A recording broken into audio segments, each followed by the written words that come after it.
I am proud to state that my government has turned a new leaf in ushering in unprecedented reforms and rolling the welfare carpet to the doorstep of the deprived sections by empowering them economically, politically, and socially.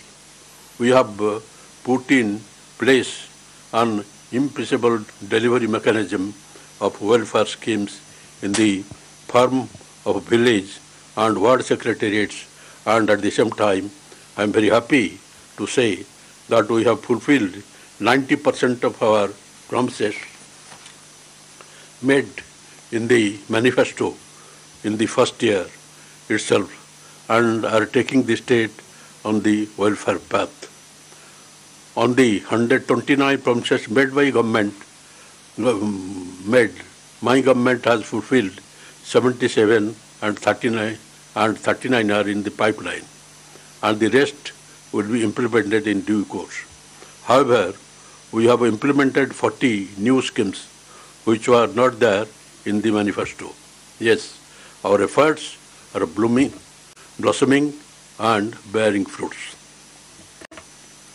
Education, healthcare, agriculture and welfare have been given prominence in my governance, and Chief Minister Y.S. Jagan Mohan Reddy has been very meticulous in planning of every scheme to the last details, which has helped in the financial assistance going directly into the bank accounts of the beneficiaries without any pilferage or middlemen. Thus, I firmly believe the very purpose of the welfare schemes is fully justified. The welfare schemes are the outcome of the 3,640 kilometers Padayatra covering 134 constituencies of the 13 districts in a span of over 14 months, during which time people of various sections have vented their plight and their small needs to Y.S. Jagan Mohan Reddy, which were translated into promises that found place in the manifesto. My government has spent 42,000 crores benefiting 3.98 crore people under various schemes during the year.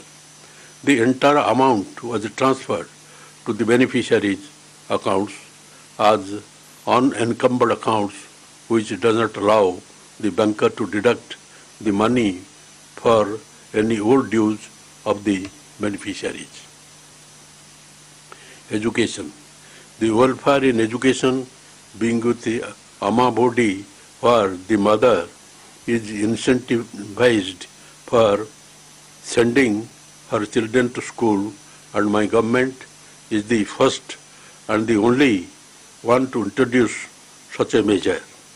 Rupees 6,350 crores at the rate of 15,000 each have been given to 42.33 lakh mothers, benefiting 83 lakh children under this scheme. The scheme covers students from class 1 to intermediate.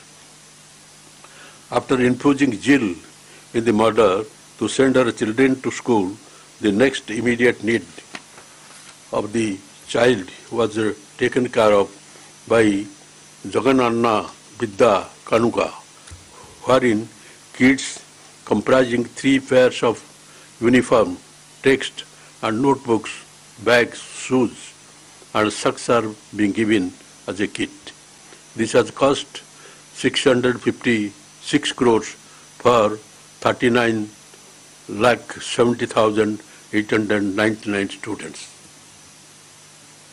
The midday meal scheme has been refined by adding taste and variety into the menu, which the Chief Minister had taken personal interest in deciding, in keeping in view the nutrition and other factors in mind. Jagan Anna Gauru Mudda, as the scheme is called, cost rupees 1,11,536 crores and about 39 lakh 70,899 students will be testing the generous trust given by the Chief Minister. When the child enters the graduation, full fees reimbursement besides allowance for hostel and mess charges are also taken care of by my government. Under Jagananna Vidya Divana, rupees 3,857 crores was given to over 18.51 lakh students as fees reimbursement. Under Jagananna Vasati Divana, rupees 1,221 crore are given to 15.57 lakh students residing in hostels. In two installments, about rupees 2,200 crore will be given. The amount will be deposited in the mother's bank account. In the final year of graduation, the last semester will be dedicated to skill development and internship to prepare the students to boldly face the competitive market as the student will emerge with better employable skills. This is how education is taken care of from class 1 for professional courses. The most innovative and useful decision taken by my government is introduction of English medium from class 1 to class 6. Nearly 97% of the parents have endorsed this English medium from primary level, though there are some hurdles. There could be some shortcomings, yes,